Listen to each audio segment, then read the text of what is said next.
Un demi-siècle après son apparition sous sa première forme, le jeu vidéo n'est plus à considérer comme un simple passe-temps pour adolescents ou un mode d'expression mineur.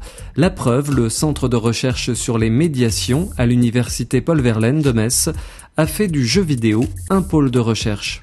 Au sein de notre laboratoire, le Centre de recherche sur les médiations, il y a eu un intérêt sur le jeu très tôt via un objet qui est un peu délaissé aujourd'hui, qui est le jeu télévisé. Et puis, au fur et à mesure, et en prise avec l'évolution sociale, le jeu vidéo est arrivé, le jeu d'une façon générale, le jeu vidéo en particulier, et on s'est dit, tiens, voilà un objet tout à fait intéressant, et nous l'avons immédiatement concrétisé, cet intérêt, avec une thèse qui est celle de Sébastien Javot, qui a été une des premières qui a été soutenue sur le sujet en France.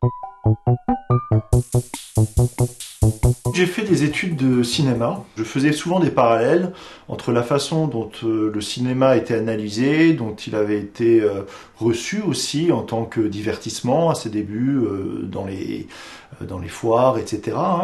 Et puis la façon dont le jeu vidéo aussi était reçu à la fin des années 90, début des années 2000, qui était considéré comme un divertissement un peu abrutissant, tout comme le cinéma, après tout, lorsqu'il est apparu, certains ministres considéraient que le cinéma c'était une machine d'abrutissement pour le peuple. C'est un concept sur lequel je travaille actuellement et que je développe pour refléter tous les processus de mutation et de transformation du jeu dans nos sociétés actuelles, et plus particulièrement de contagion du jeu à des sphères qui lui étaient autrefois étrangères. Or aujourd'hui, on se rend bien compte, que ce soit avec les serious games ou d'autres types de jeux, que par exemple les jeux, ce qu'on appelle les news games, c'est-à-dire les jeux journalistiques, on se rend bien compte que le jeu n'est plus cantonné à certaines sphères d'activité.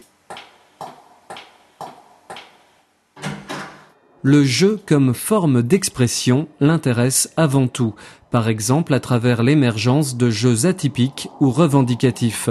Sébastien Janvot a lui-même créé un jeu abordant un thème délicat, jusque-là inédit dans cet univers. Le développement d'un jeu m'a semblé être une bonne façon de procéder pour pouvoir tester certaines hypothèses, voir comment le jeu allait être approprié par les joueurs, quelles questions ça posait au niveau de la conception que d'aborder des thématiques un peu compliquées. Mon jeu en l'occurrence parle de la pédophilie, donc qui est un thème qui n'a jamais quasiment été abordé dans les jeux vidéo, et qui est en tout cas très délicat. Pour autant au cinéma ça se fait assez naturellement entre guillemets, dans certains films même grand public comme Mystic River de Clint Eastwood, etc. L'activité de Sébastien Janvot l'amène à collaborer avec le monde associatif, notamment avec la structure Aux Frontières du Pixel. Cette association basée à la Cité radieuse de Briey utilise le jeu à des fins de médiation sociale ou de formation professionnelle. Là c'est bien, regarde tes mutants. Sébastien est à la pointe de la recherche.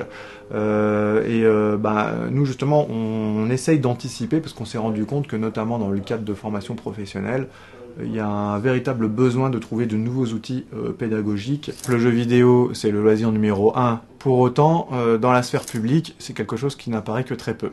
C'est-à-dire, par exemple, le jeu vidéo n'est pas enseigné à l'école. Les services jeunesse, par exemple, ou les municipalités ou les associations d'éducation populaire n'utilisent que peu le support jeu vidéo. Il n'y a pas d'étonnement à voir un universitaire collaborer avec cette association, puisque tout d'abord, il y a un lien direct avec mes thèmes de recherche ici, et c'est important également de réussir à faire le lien entre la recherche et le secteur économique, social, etc.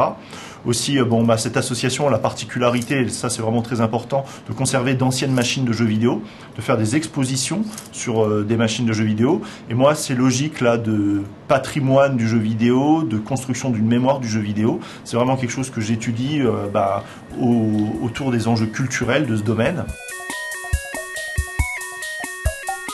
L'une des constantes du laboratoire, c'est de ne pas demeurer sur une tour d'ivoire. Dès le début, on a essayé d'établir des liens avec le secteur social, avec le secteur économique, avec des collectivités territoriales. Donc il me semble que notre laboratoire, le CREM, se situe à l'articulation de ces univers professionnels et sociaux et que chacun, à sa façon, y trouve un intérêt.